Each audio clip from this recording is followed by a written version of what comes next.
Love them or hate them, tropes are some of the best ways to find new books that you love. So today we are going to be talking about some of the tropes that I have been loving recently, and I'm going to give you some recommendations for those tropes, baby girl. Okay, let's talk about it. Okay, so number one, I have been loving the small town trope. I don't know what it is. Small town romances have just been doing it for me. And with small town comes the ever elusive cowboy. So I've been loving that as well, which I didn't think that I would because I live in the South. I also live in a small town. So there are a lot of men walking around in cowboy boots and cowboy hats and calling themselves cowboys. And I just get the ick from the real men that act like that. But fictional cowboys, I don't know. I've discovered something about myself this year. I like fictional cowboys. So if you are also in your fictional cowboy phase, I would recommend the Chestnut Spring series by Elsie Silver. This is delicious. The first one is following a bull rider who's kind of fucked up his reputation and needs to be babysat. Essentially. I really love this series. Still need to read the most recent one, but we're getting to it, okay? I promise. And a small town romance that I read this year was Astrid Parker Doesn't Fail by Ashley Herring Blake. This is book 2 in the Brightfall series. Is that what it's called? Yeah, we're going with Brightfall series. I'm pretty sure that's it. This is a female-female romance. It's got some rivalry in it. Astrid is kind of a, I don't know, uptight little bitty, and Jordan Everwood is the chaos that she needs in her life. It's delicious. I loved it. It's wonderful. The second trope that I have been absolutely loving is sports. Sports! Another thing that I have not been interested in for one single day in my life. Sports. Specifically hockey. I've never seen a hockey game. Who am I to be reading hockey romance books?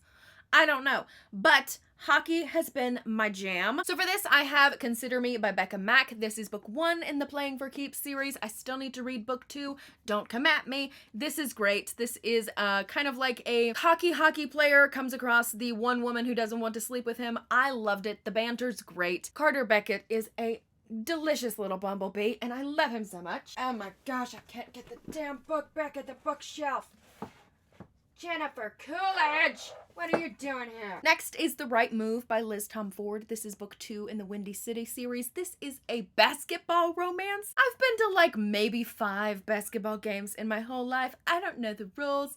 I don't know what they're doing down there, but Ryan Shea sure knows what he's doing. Thank you very much. I also really liked Mile High, which is the first book in the Windy City series. That one's also a hockey romance, but I didn't like it as much as The Right Move. So we're talking about The Right Move. The Right Move is so good. Okay, you need to go read it. ASMR.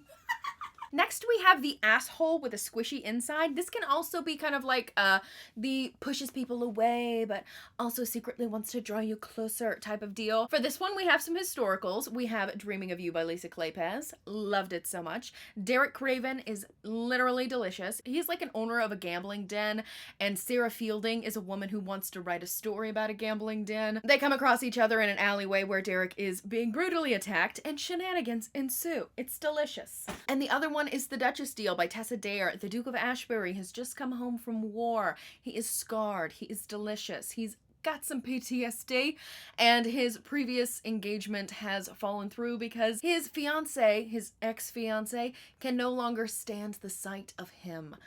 Oh my gosh, so yummy. If you like banter, pick it up, girl. I've also been loving Second Chance, which is not something that I have ever been interested in before. I used to just not love Second Chance, but I've just read some really good ones. This year. One of them being Resting Witch Face by Juliet Cross. I'm not gonna go on and on about it. You know that I love this fucking series. If you don't, I don't know why you're here, but you should check it out. Second Chance romance. Delicious. And another one is Bloodied Hands by Adelaide Forrest. This is a Mafia romance book. I read it for the Mafia Romance Readathon. This one, Mateo is a little bit of a pushy hero. So if you don't like a pushy hero, maybe not pick this one up, but I thought he was so yummy. So yummy. So yummy. And the last trope that I have just been absolutely loving is cozy books. Cozy books. Like cozy fantasy, cozy sci-fi, mostly cozy fantasy because who am I kidding? I'm not really a sci-fi girly yet.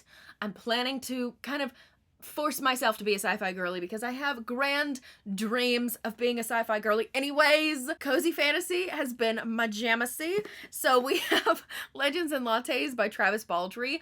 You know about this one. Ex-mercenary orc Viv goes to build this coffee shop in a town that doesn't know what coffee is. This follows her and her friends that she makes along the way and the budding sapphic romance that she has. Huh! Favorite book of the year. And the other one that I just finished was House in the Cerulean Sea by TJ Klune. This was very hyped up for me, and it delivered. In this, we are following Linus Baker, who is kind of like a social worker for magical orphan children, and he is given this special stage 4 confidential case to go and investigate this orphanage that is housing these 6 very interesting children, one of them being the Antichrist. It was great. So those are some of the tropes that I have been loving. Let me know down below what tropes have you been loving and give me some recommendations. But that is all I have for you guys today. I hope you guys enjoyed this video and I will see you next time.